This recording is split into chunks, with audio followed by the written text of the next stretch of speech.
Obrigada, Cristiane, pela sua participação no programa. Nós poderíamos começar para você falando da importância, né, da leitura crítica principalmente para os adolescentes, para as crianças, para a sociedade. Afinal, é tudo culpa da mídia?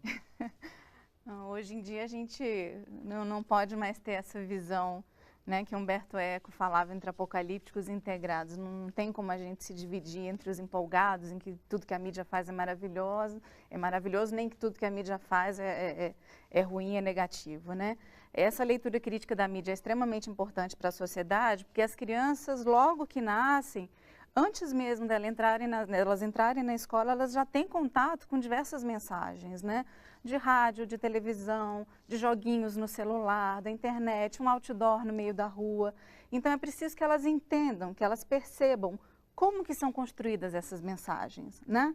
Que impacto essas mensagens têm no seu cotidiano, né? Ou seja, é possível fazer os alunos fazer essa leitura da mídia, essa leitura crítica da mídia? Sim, várias pesquisas têm indicado, inclusive, a importância de, nas escolas, os professores trabalharem com os alunos essa leitura crítica e criativa da mídia, mostrando, por exemplo, a diferença entre um fato e uma notícia, mostrando a diferença entre informação e uma informação jornalística, por exemplo, e uma propaganda, ajudando a criança e o adolescente a selecionar melhor a informação, a usar melhor a informação que ele tem no dia a dia e a se tornar também autor e produtor de informações, com a quantidade de oportunidades e novas tecnologias que ele tem à disposição. Isso já é uma realidade no Brasil? Qual é o nosso panorama, né, nessa ação, dentro desse contexto de leitura crítica da mídia? Olha só, o Brasil ainda está um pouco atrasado em relação a outros países, tanto da América Latina, a Argentina já está um pouco mais adiantado do que nós, a Grã-Bretanha, desde a década de 30, já trabalhava com leitura crítica da mídia nas escolas, o Canadá, mas o Brasil já tem dado passos interessantes. O próprio Ministério da Educação já tem programas como Mídias na Educação, que é um programa de formação de professores para uso de mídias nas escolas.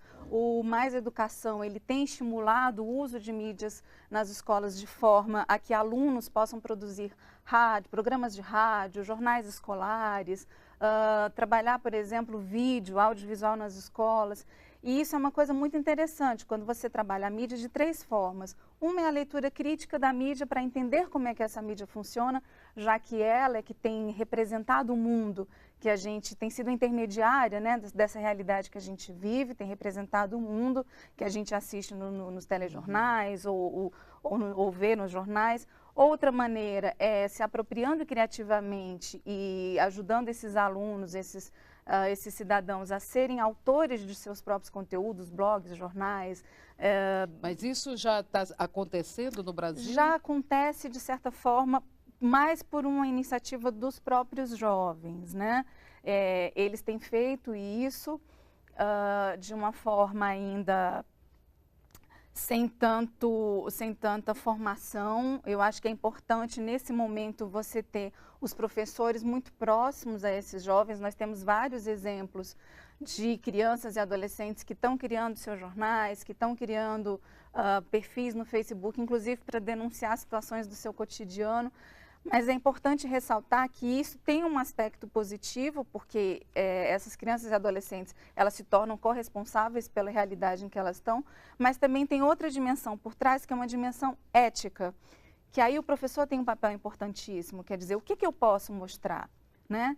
Que palavras eu posso usar, que imagens eu posso estar mostrando de outras pessoas. E entra, por exemplo, uma discussão sobre direitos autorais, sobre direito à privacidade, sobre o Estatuto da Criança e do Adolescente, sobre a própria comunicação como um direito humano, democratização da informação, que tudo isso poderia estar sendo discutido nas escolas. Claro que com uma formação do professor. Agora, comparado aos países onde essa ação já está desenvolvida, o que você identificaria como dificuldade no caso do Brasil?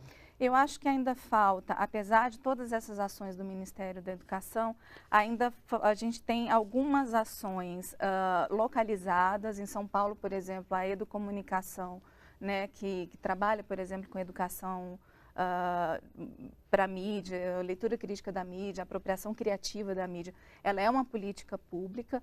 A gente tem alguns lugares no Ceará, por exemplo, você tem um apoio muito forte à criação de jornais escolares, você tem algumas coisas localizadas, mas ainda não é uma política... Ações isoladas. Ações isoladas, mas ainda não é uma política de Estado.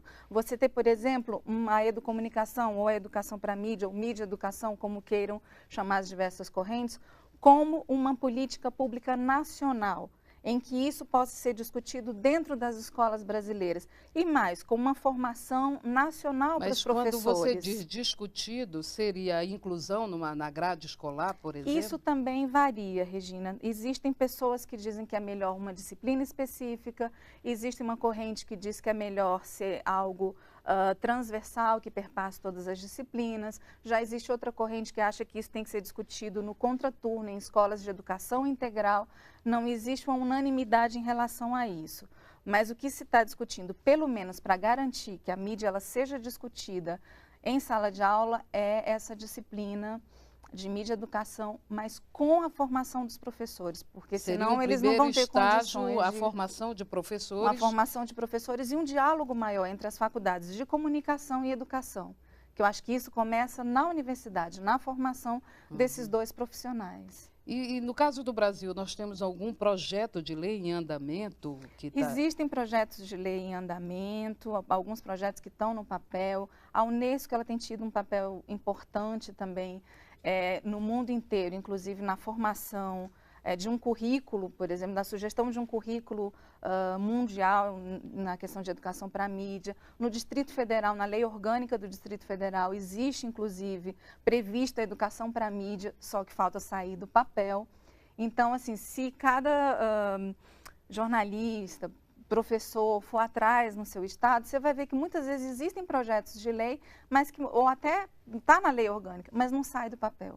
E isso não é aplicado. Então, é extremamente importante que pais, que educadores, que profissionais da comunicação batalhem por isso, porque a gente teria uma geração de crianças e adolescentes mais críticas, mais cidadãs, que perceberiam melhor o contexto em que vivem. E até mesmo porque com o cenário hoje das tecnologias informacionais, porque a gente sempre, quando fala em mídia, fala da grande mídia, né? Rádio, jornal, mas hoje nós temos a internet aí, então se torna cada vez mais importante você formar, né? Formar a criança, o adolescente, para que ele não deixe de assistir à televisão, mas que ele faça uma leitura e uma leitura crítica daquilo que ele está recebendo do veículo. Eu acho que, na verdade, assim, uma coisa que é extremamente importante é o professor ensinar o aluno, né, aprender a aprender, é ensinar o aluno a fazer a pergunta correta, a pergunta que vai levá-lo ao caminho que ele quer chegar, a selecionar melhor as informações,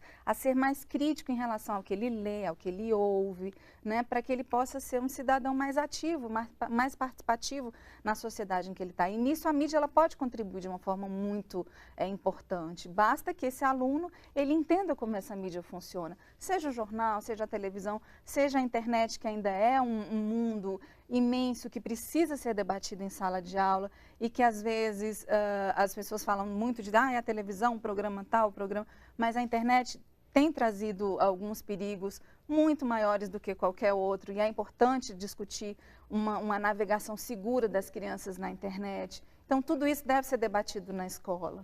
Muito obrigada pela sua participação, Cristiane. Obrigada a você, Regina, ao público na TV e vocês que estão nos assistindo.